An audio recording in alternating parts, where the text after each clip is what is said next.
Hey everyone, Cajun Chef here. Today we're going to make some red beans and rice. Alright, first we're going to add the onions.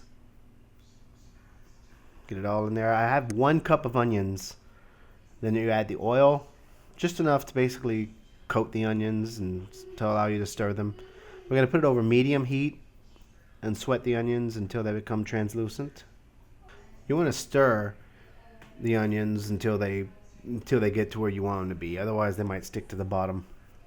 So yeah, just keep stirring this. The one good thing I like about red beans and rice is how far it goes. I mean, you could feed a lot of people on like 1 pound of red beans. So once the onions are starting to get translucent, I just like to season the onions and then add water.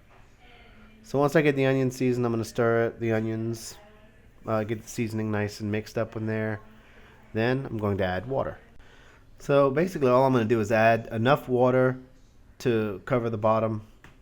I don't really want to fill it up yet because I don't know how high the beans are going to go. So once I add the water, I'm going to stir it in, get the seasoning mixed into the water.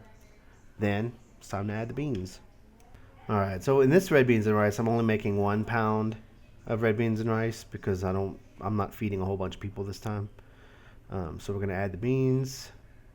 Stir, then add water to go about 1 inch or 2 over the beans because I didn't pre-soak these beans. If you were going to pre-soak these beans, you would soak them for at least 4 hours with water 2 inches above the top of the beans in a bowl.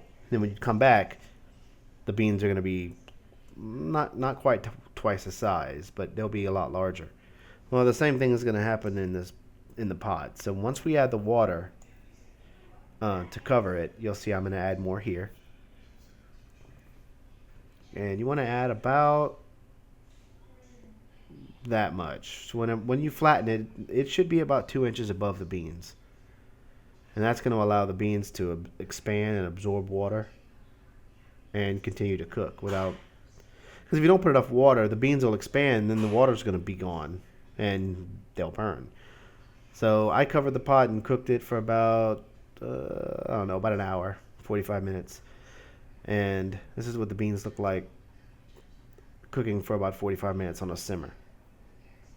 What I'm going to do now is chop up, this is fresh sausage. I like my sausages chopped up a little bit larger than just an individual. I guess these are about 1 inch thick. So this is 1 pound, 14 ounces or something like that. Add them into the red beans and rice and stir and then cover. So here I am stirring. What I'm going to do next, I don't always do this, but I had it in the fridge, so I decided to throw it in there, is a pack of little Smokies. They're the little sausages that people put in like barbecue sauce and stuff, as like sides at a party. Well, I'm throwing them into the red beans and rice because they go a long way. There's a bunch in a pack. This is a 12-ounce bag. But they go far, and they were really good. So stir it, cover it. I like to let the beans cook for probably I like to cook them for probably 3.5 hours total, 4 hours total. Just because I like them to be real tender and just kind of explode on impact there. Anyway, I do like to come behind and open the pot and stir it every 20 minutes, 30 minutes. Just you want to make sure to cook this on a simmer. You don't want to cook it too high. And you want to check on it, make sure all the water hasn't boiled out because the beans will burn and they'll burn quick. By the time you smell it, it's too late. If it smells burnt, they're not going to be good. So my rule of thumb, guys, season first with a little bit, then season to taste before you serve.